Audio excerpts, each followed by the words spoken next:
সরকার যে উদ্যোগ নিয়েছে বস্তায় আদা চাষ, এই আদা চাষটা কি আপনার কোনো কাজে লাগতেছে কি? জি জি, এটা ভালো একটা উদ্যোগ। হ্যাঁ, এবং আমাদের যে সব জমি দেখা যায় যে অকার্য পড়ে রয়েছে, এই জায়গায় বস্তার চাষের আদার জন্য আমাদের জন্য খুবই একটা ভালো ভালো একটা পজিশন, কাজ। এবং সরকার এই পদক্ষেপটা খুব ভালো পদক্ষেপ নিছে। আচ্ছা, পানির মধ্যে পানির কিন্তু তলে। ডুবে থাকতো হ্যাঁ জায়গা, হ্যাঁ, ঠিক সেই আছে। জায়গা কি কিন্তু পরিত্যক্ত জায়গার পরিমাণ অজস্র। অজ- আশেপাশে যেখানেই দেখি গাছপালা জঙ্গল এবং বোঝাই বনঝাড় অনেক আছে, কিন্তু ওইখানে কেউ এই বস্তায় আদা চাষের উদ্যোগ নিচ্ছে না। নেয় না, ঠিক। তা আমাদের সবচেয়ে বড় জিনিস আপনারা জানেন, বস্তায় আদা চাষটা মূলত আমরা করে থাকি ছায়াযুক্ত জায়গায় এবং পরিত্যক্ত জায়গা, যে জায়গা থেকে অন্য কোনো ফসল হয় না।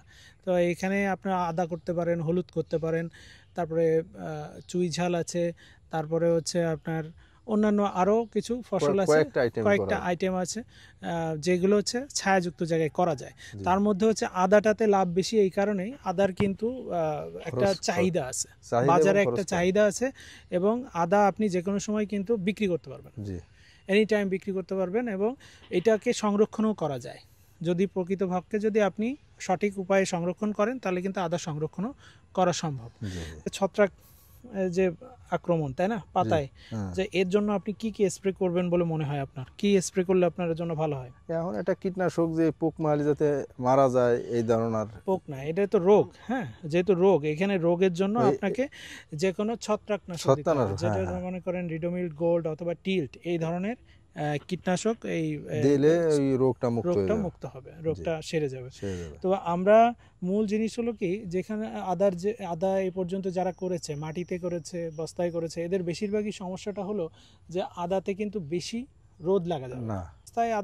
বস্তায় আদা চাষে কিন্তু কি হয়, বস্তায় কিন্তু পানি কিন্তু বেশি দেওয়া লাগে না। আদা চাষে কিন্তু কি হয়, বস্তায় কিন্তু পানি কিন্তু বেশি দেওয়া লাগে না। আবার আপনি যদি আদার বস্তায় যদি ঘন ঘন পানি ঢালেন, তাহলে কিন্তু ওই আদা কিন্তু পচন শুরু হবে, পচে যাবে।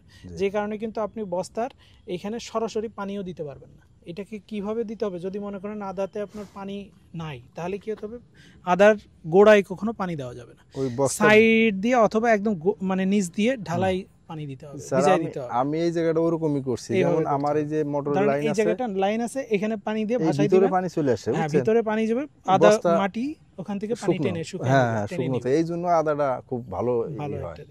আর আরেকটা যে কথা বলেন না যে ছায়াযুক্ত, তার প্রমাণ এই জায়গায় দেখেন, এই জায়গাটার আদা যেভাবে চেতা আছে, এই জায়গায় হালকা একটু রোদ লাগে, এই দেখেন পাতাগুলো কিন্তু হলুদ হলুদ হয়ে গেছে।